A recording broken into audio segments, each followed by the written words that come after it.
Queridos hermanos, muy buenos días. Les saludo cordialmente en este domingo de resurrección.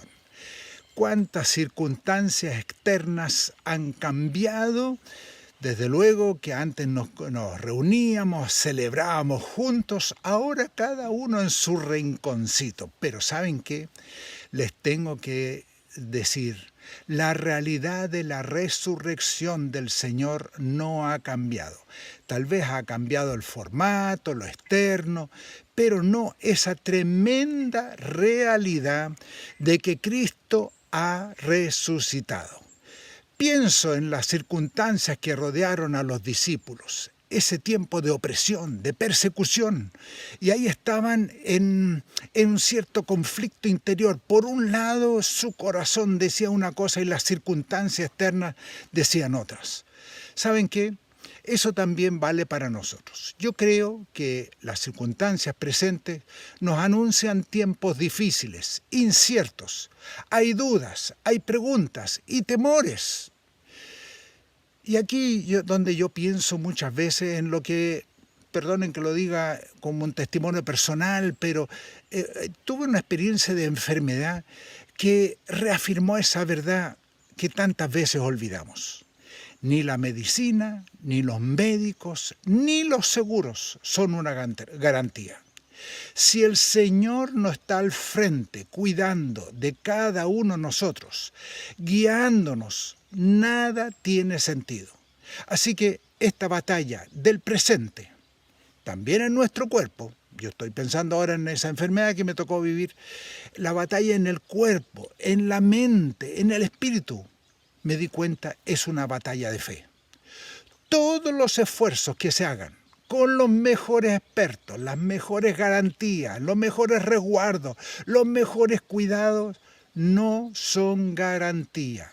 Finalmente es una batalla de fe, una batalla en la cual nos ponemos en las manos del Señor, porque en realidad los expertos, las garantías, los resguardos son muy buenos, pero ¿saben qué? Finalmente es el Señor el que nos permite estar con tranquilidad.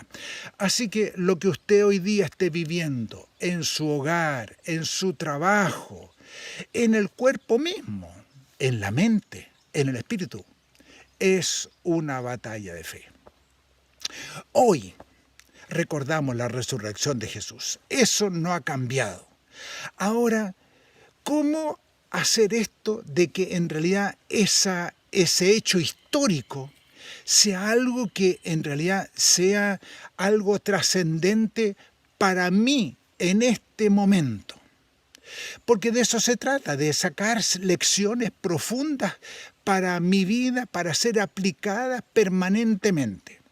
Que no sea como esa tarea que sus hijos están recibiendo de parte del profesor, ¿no es cierto? Que hagan una lección tras la otra, pero en realidad están aprendiendo la lección. Tuve una linda experiencia con un nieto mío, o una nieta mía, cuando estábamos hablando de la tabla de multiplicar. Entonces, no había ni una razón de ser de aprenderse esa tabla de multiplicar en forma de memoria, hasta que le enseñé cómo lo podría aplicar. Entonces recibió una caja con una docena de huevos, le pregunté, ¿cuántos huevos hay aquí? Y entonces empezó a contar uno por uno y dijo, 12. Muy bien. Le dije, mira, tú aprendiste recién la tabla del 6.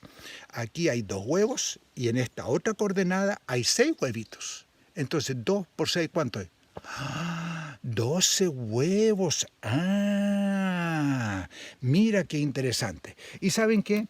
Hay algo que en ese sentido yo quisiera compartir con ustedes de la palabra del Señor, de 1 de Corintios capítulo 15 versículos 1 al 3.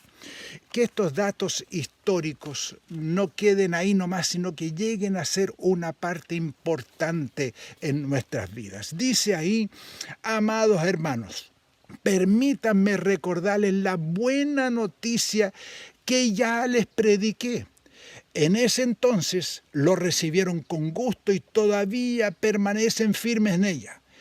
Esa es la buena noticia, que los salva si ustedes siguen creyendo en ese mensaje.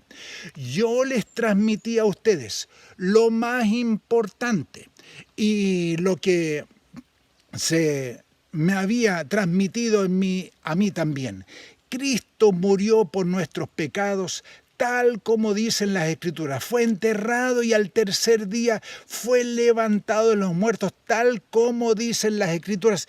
Y lo vieron montones de mujeres y discípulos. Entonces, bueno, tenemos mucha información, claro. Pero ¿cuál es el aprendizaje? ¿No es cierto? De eso se trata. Fíjense que en la historia, en los evangelios, está que un domingo por la mañana, muy temprano, las mujeres fueron a la tumba. Otro hecho, otra lección es cuando dos discípulos caminaban ahí una distancia de 11 kilómetros hacia una ciudad de Emaús y se agrega un tercero. Usted conoce ese ejemplo. O finalmente, entre otros también está cuando los discípulos ya no sabían estaban desorientados. Por un lado estaba esta evidencia de la resurrección, pero por otro lado la realidad que vivían. Entonces dijeron, ¿sabes qué? Vamos a pescar. Pescaron nada. No sacaron nada y de repente ven a uno caminando en la playa y que les dice, muchachos, ¿pescaron algo? No, tiran la red al otro lado. Y sacaron muchos pescados. Ese Jesús les esperaba con un desayuno. Son hechos que están ahí en los evangelios. Otro hecho que está en los evangelios cuando los guardias que caminaban, que cuidaban la tumba, de repente se encuentran con que aunque habían corrido la piedra, tenían que ir a informar a los sacerdotes de lo sucedido. Y así podemos agregar montones de evidencias o hechos históricos de que Cristo había resucitado. Tenemos mucha información, pero quizás usted pueda agregar otra más. Pero finalmente, ¿cuál es el aprendizaje? Aquí quiero permitirme con ustedes hacer un pequeño recuento de lo que pasó, fíjese, en el siglo VI. Un monje, estudioso de la historia, empezó a revisar evidencias así y veía en su entorno de que habían ciertos grupos que hacían historia. Entonces comenzó desde mucho tiempo atrás. Entonces se dio cuenta que siempre la historia decía en el año del rey tanto, o en el imperio de tanto, o en el tiempo de Faraón, o más reciente en los tiempos del César, o de la fundación de Roma.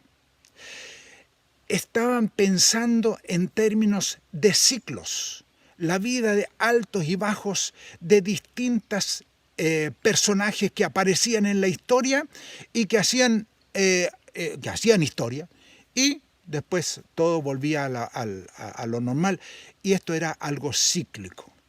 Pero ese monje descubrió un hecho que se volvió relevante.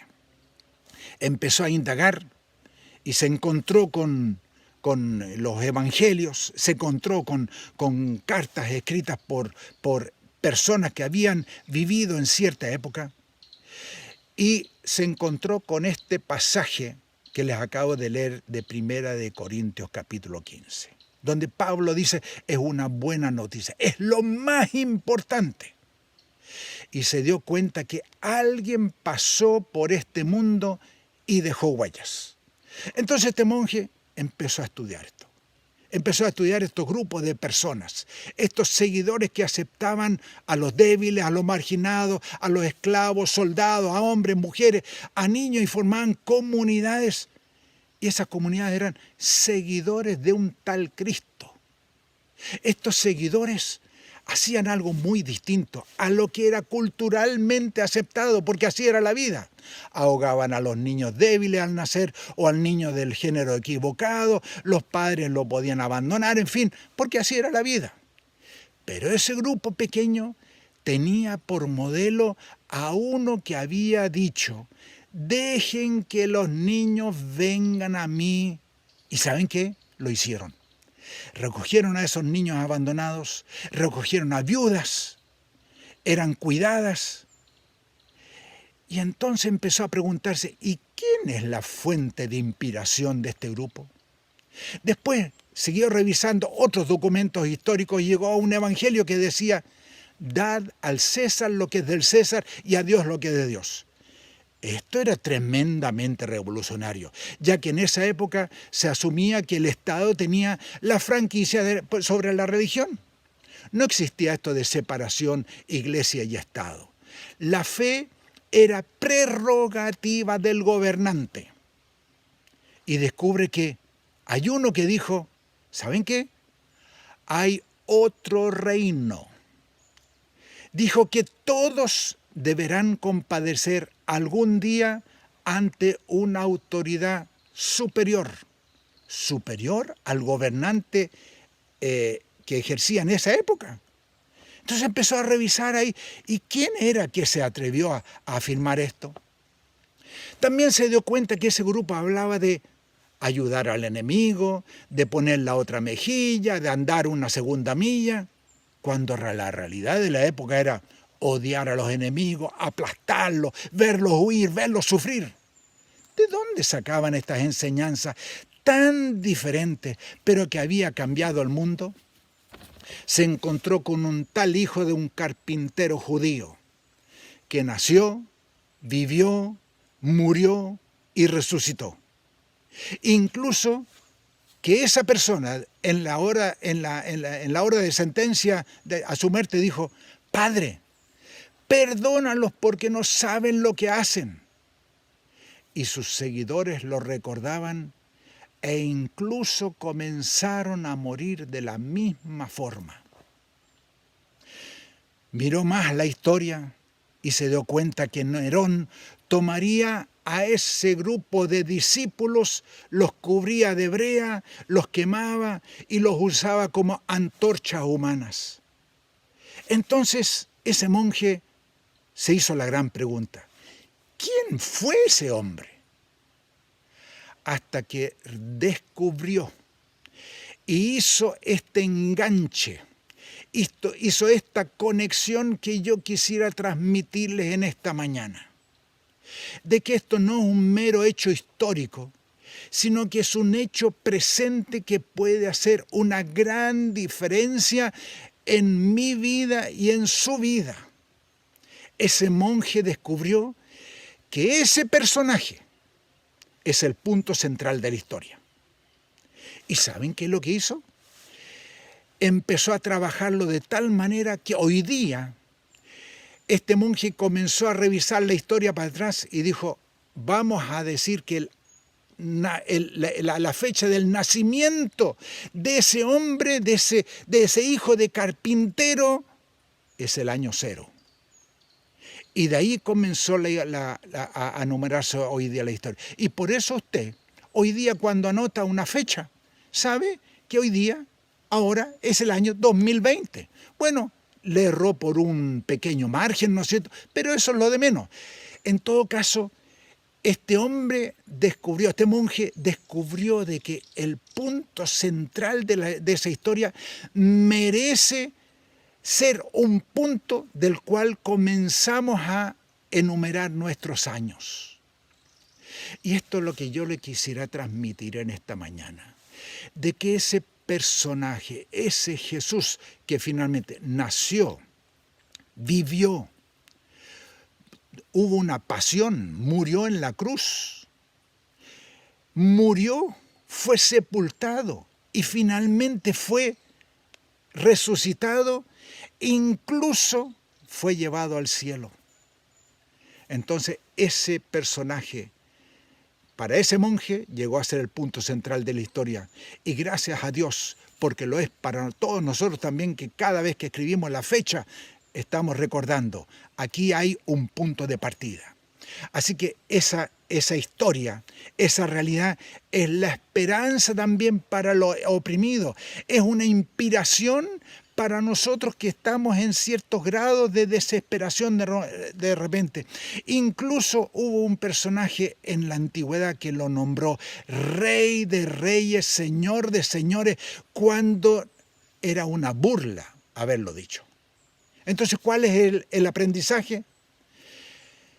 Pablo, una persona que en realidad fue primero un perseguidor de Jesús, uno que perseguía a todos los discípulos de él, tuvo un encuentro y lo hizo el centro de su vida, y entonces él escribe en 1 Corintios 15, versículo 17, si Cristo no ha resucitado, la fe de ustedes es inútil.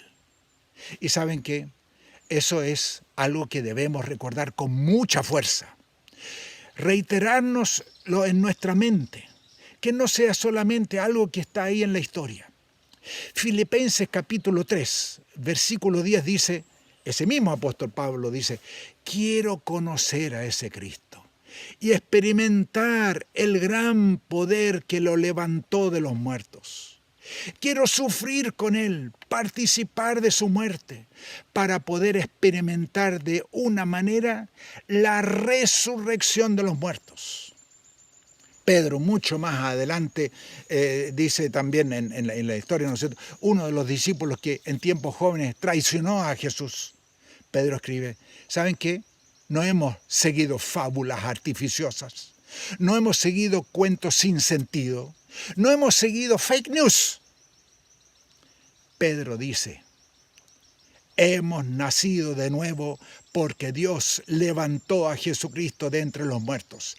Ahora vivimos con gran expectación y tenemos una herencia que no tiene precio, no puede deteriorarse. Entonces se dan cuenta, queridos amigos y hermanos, ya no es un concepto esto de ciclos aleatorios, de altos y bajos, de datos cronológicos, de reyes que vienen y van, de imperios que vienen y van, de faraones que vienen y van. No, ahora el concepto cambió, de que la historia en realidad nos está dirigiendo a un lugar.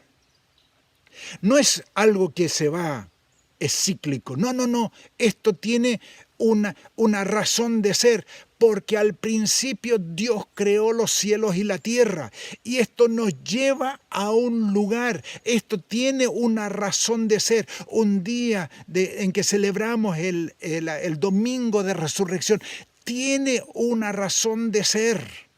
Ya no dependemos del gobernante de turno, ya no dependemos de un sistema económico, ya no dependemos de los descubrimientos de la ciencia, porque todo eso es finito. Hoy nos hemos encontrado, y si miramos a nuestro alrededor, lo que hoy día estamos viviendo es una tremenda fragilidad. Yo puedo ser contagiado por ese virus, esta fragilidad de repente me confronta. Y esta fragilidad, desde luego, también me reubica. Entonces me hace preguntar, ¿es esto todo? ¿Podría ser incluso uno más en la estadística? La resurrección de Cristo, la tumba vacía, me recuerdan, hay algo más. ¿Usted está en cuarentena? Yo también. Aunque estoy aquí en un ambiente campestre, pero estoy en cuarentena. Juan, uno de los discípulos de Jesús, que fue el único que murió por muerte natural. Todos los demás discípulos fueron torturados y sentenciados a muerte. Pero Juan, ya anciano, también lo pusieron en cuarentena. Es el único sobreviviente. Y él dice, me exiliaron en una isla. Y ahí estaba él solo. Así como usted en su casa, yo en la mía, en fin, estaba adorando y de repente escucha una voz. En medio de su cuarentena, en medio de su aislamiento, en medio de esa tremenda soledad, hay algo que le invade por dentro. Y por eso ese Juan reconoce, tú eres Señor de señores y Rey de reyes. Esto parecía en realidad una broma en los momentos que lo estaba viviendo y diciendo, ¿sigue siendo el rey? ¿Sigue siendo el Señor de señores? ¿Sigue siendo el que tiene todo en sus manos? Para él, el Señor resucitado, para el Señor resucitado, nada está fuera de control. Aunque todo lo externo sea distinto. Los hermanos están lejos. Estoy solo. Estoy viviendo una tremenda realidad. Triste, sola, abandonada. Pero cuando él reconoció de que aquí hay un Cristo resucitado, que está en medio de circunstancias tan diversas, para ese Cristo nada está fuera de control. Permita que ese Jesús le inspire, le dé una nueva esperanza, póngalo en el centro de su vida. Quiero terminar con algunos pasajes y si quiere ahí por favor abra su Biblia en Hebreos 12, versículos 22 al 24 y después 27 y 28 dice, ustedes han llegado a la ciudad del Dios viviente. ¿Se da cuenta? Vamos en dirección A. Ustedes han llegado a la congregación de Dios. Y estoy leyendo por parte, no estoy leyendo todo el texto. Cuyos nombres, ustedes, sí, sus nombres están escritos en el cielo.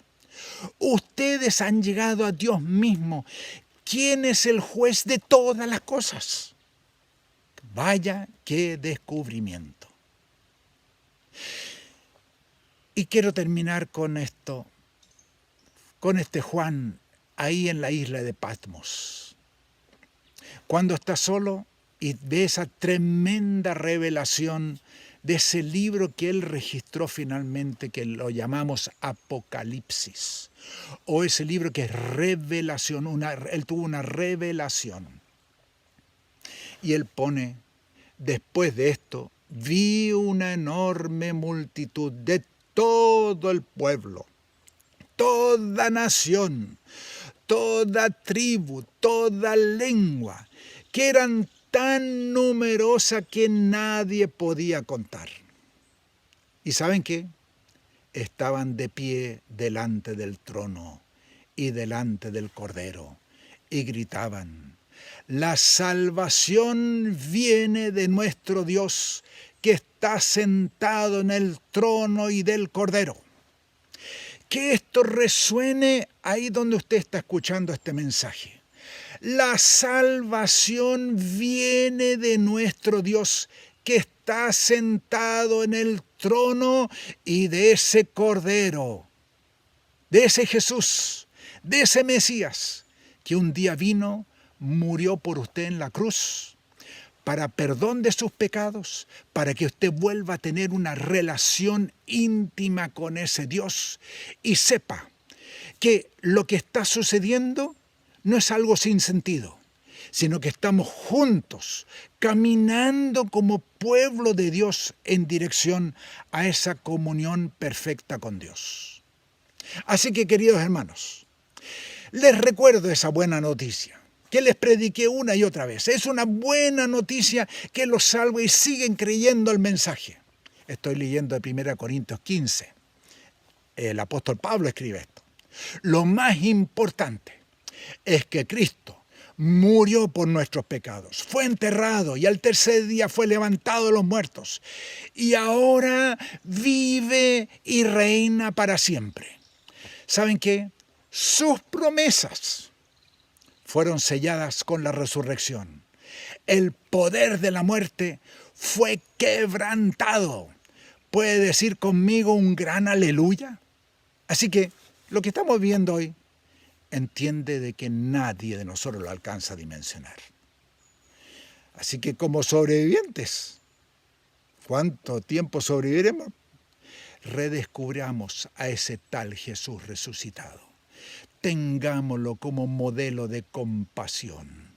Volvamos a ser impactados por Jesús de Nazaret.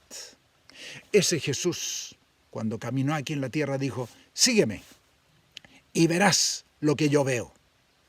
Amarás lo que yo amo. ¿Serás tú ese hombre?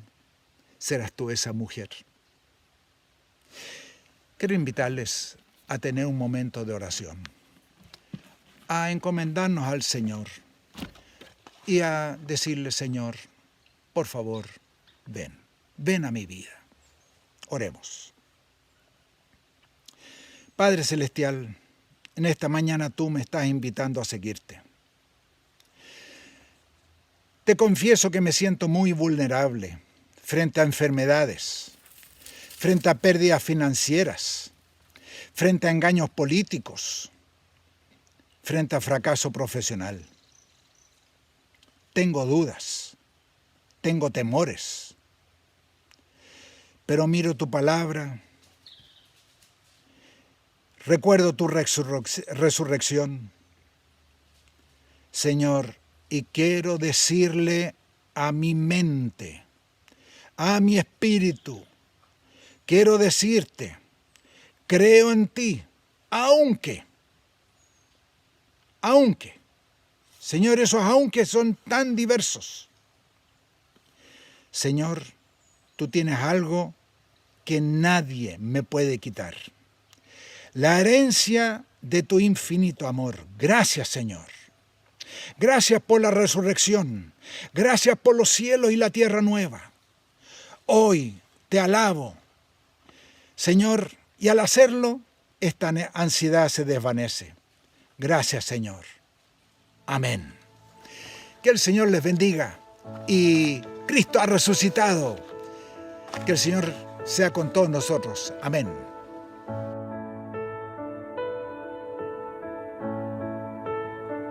Cuán grande abismo entre nosotros, cuán alto monte falla escalar, con desespero volví al cielo y en la noche te hice llamar.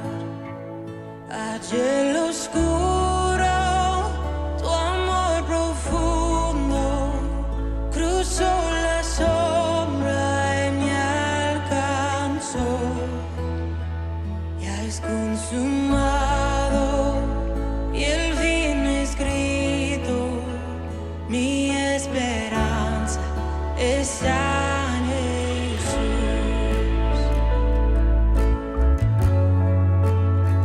¿Quién imagina piedad tan grande, tan plena gracia al corazón?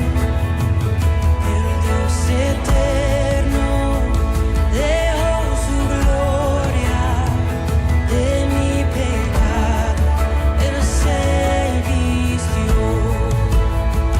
La cruz sagrado, soy perdonado, el Rey de Reyes me adoró.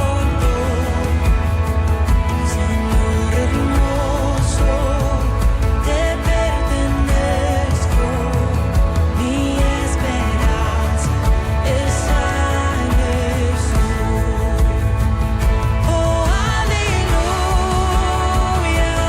sea que me libertó, aleluya, de la muerte me arrancó, las cadenas quebrantó, y en su nombre y salvación, mi esperanza está en Jesús.